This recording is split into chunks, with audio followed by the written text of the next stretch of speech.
Hedvig, it's a great pleasure to carry out this interview with you. You have been one of the most accomplished radiologists and medical imagers in the world, and currently are chairman at the Memorial Sloan-Kettering Cancer Center, as well as professor at the Gerstner Sloan-Kettering Graduate School of Biomedical Sciences. You have a prolific list of publications, you have many, many monographs, and you have been in many, many leadership positions.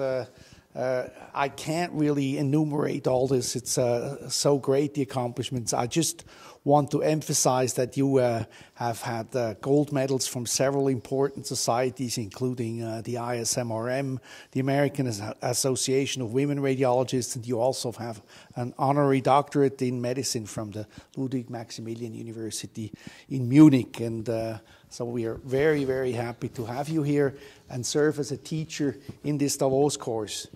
You have been serving as a teacher in this course for many, many years. Can you tell us how long you have been with us? So thank you very much for this lovely introduction. When you listen about your own accomplishment or curricula, sometimes it's difficult to believe. It went by so fast. My first time in Davos, I'm not so sure you really want to know that, was 1982, which is by now quite a while. 32 years, right? I remember you meeting you in Davos in 1984, and then I was allowed to go to your institution. But let me ask you this: you are one of our two course advisors for the GU/GI course, and in IDKD we usually have 2/3 of our teachers being Americans and about 1/3 Europeans. As a course advisor, how do you go about helping us selecting the appropriate teachers? So it's really a pleasure and an honor to be your American advisor, especially considering I was born in Europe. So I serve both continents. When you look for a good teacher, you have to look for somebody that has passion for teaching and knowledge to teach. Somebody that always keeps up with the latest, preferably somebody that's really an expert in the area, meaning that they really have publications that show their expertise. Luckily, we have a number of excellent teachers around the world. And everybody loves to be invited to Davos. I believe Davos course is the oldest, one of the oldest, or the oldest course in the continental Europe. And the success and reputation of the Davos course is such that it's never difficult to find excellence in teaching. Our founders, Alois Rütimann and Peter Brown, were inspired by the American resident teaching when they started the course in its unique format. What do you think makes IDKD special and sets it apart from other courses in medical imaging, and why would you recommend it to potential participants? From the very beginning, Alois Rütimann always believed that the best teaching is done in small groups.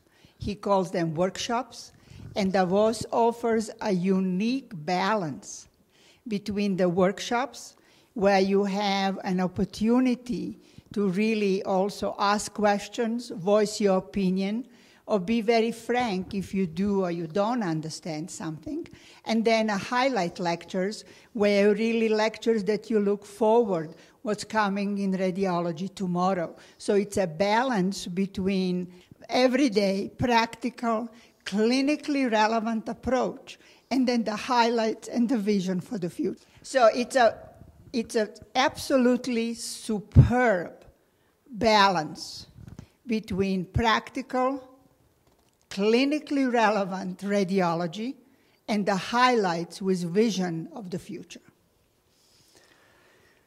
You have been an eminent teacher in this course and will give a talk on radiological imaging for prostate cancer. Where do you see the main role of medical imaging in this disease?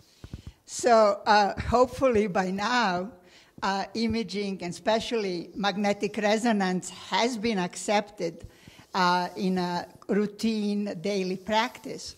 My very first lecture at Davos in 1982 was about the MRI of the prostate cancer.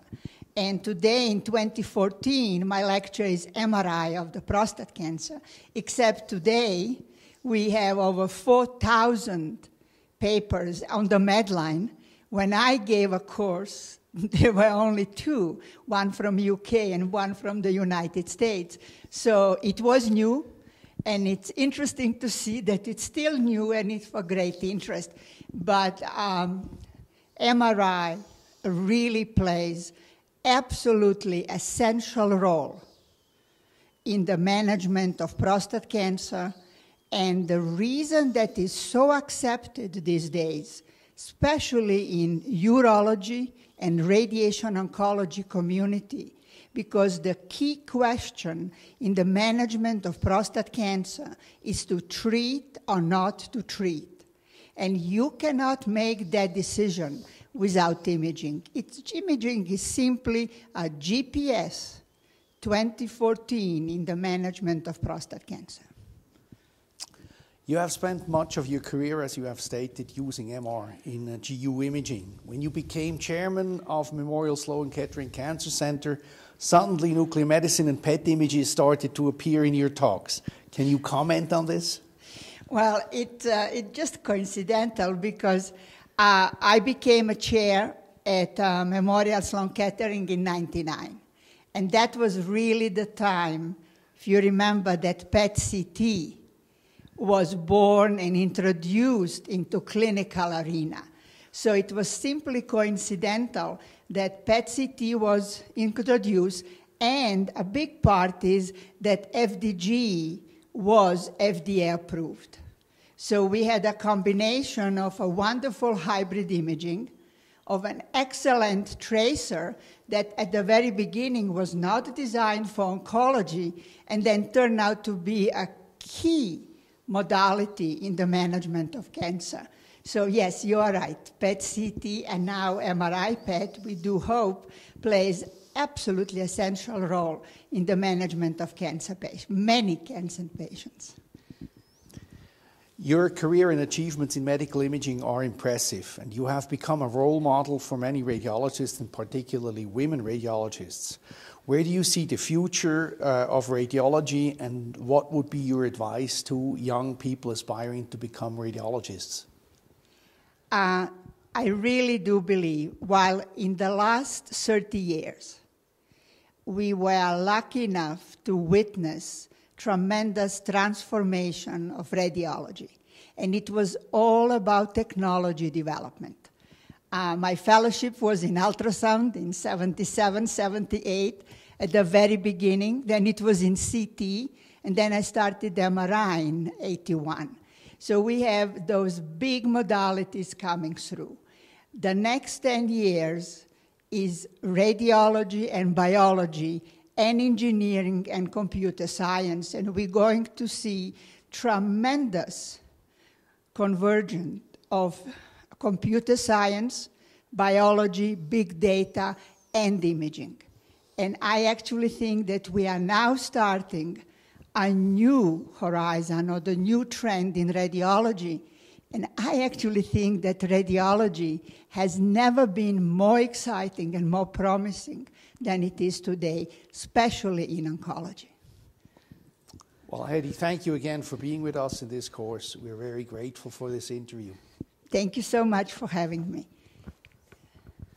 Thank you, sir.